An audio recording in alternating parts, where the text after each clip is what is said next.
Welcome to the Jedi Ranger. I'm JohnBerry555, and today I'm continuing my 10th anniversary reviews of Star Wars Rebels with Season 2, Episode 14, Legends of the Lasat. This episode aired on DisneyXD on February 3rd, 10 years ago in 2016. And so this is a Zeb episode. We learn more about his backstory and about his people.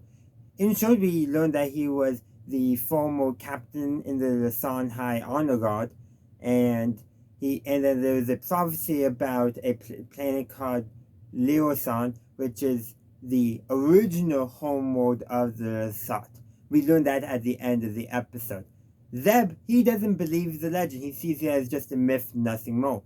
But they come across two Lasat refugees who guide them, more or less, a former member of the Lasat High Honor Guard, and also an old lady who basically is a prophet, for lack of a better term.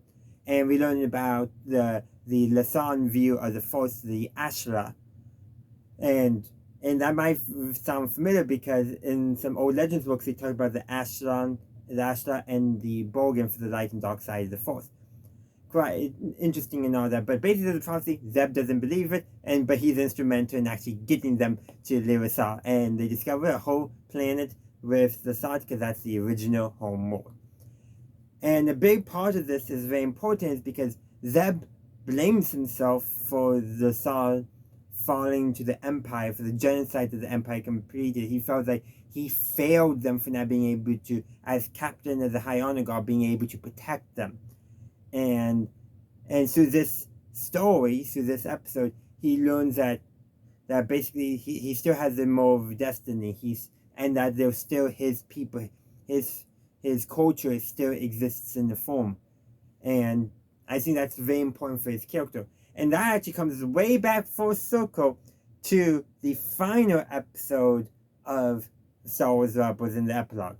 Normally I'm trying not to jump too far ahead in my retro reviews, but as part of the prophecy that is revealed is that it talks about the child, the warrior, and the fool, and how basically one person could be all three at different times in their lives, etc. But in terms of this specific context, the Callus was also at one in the prophecy the warrior, but he's also the fool, probably at his own time. But Zeb was also the fool in this episode, but also the warrior in this episode, especially because he wanted to be the warrior, so he was a child then too. But does that come full circle? Because Callus was the Imperial in charge of the Imperial genocide of Lasat.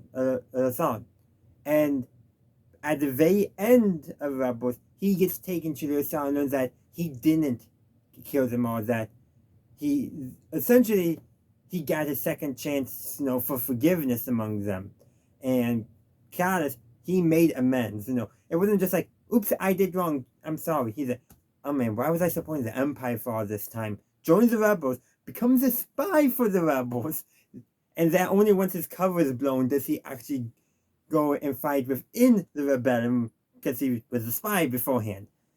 But the point is that we'll talk more about Through Imperial Eyes. I think is going to be a good option to really talk about Callus's story.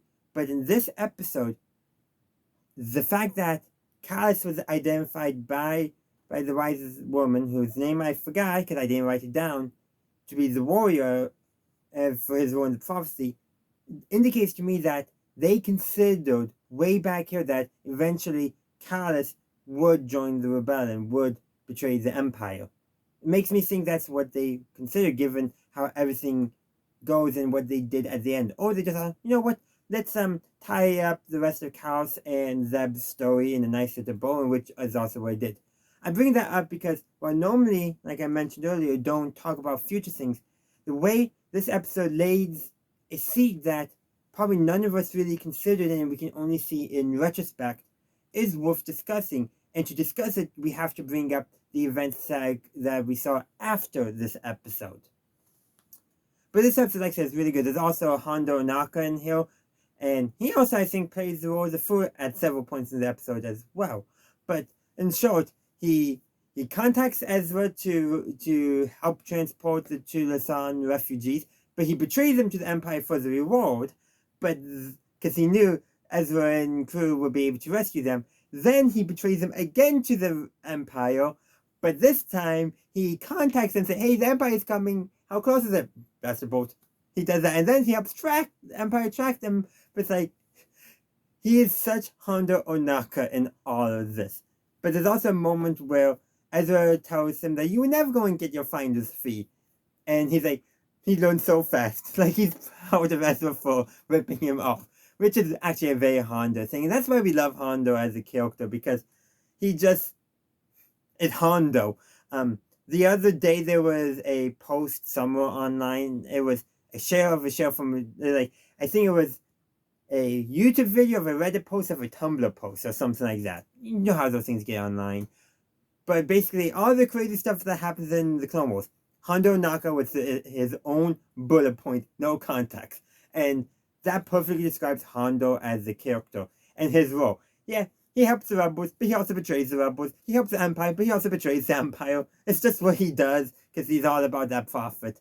But really, the idea that he was proud of Ezra so quickly, in his own words, learning that lesson of not paying the fine fee or ripping him off, is like, it is gold, and really does serve to show why he's such a fun character.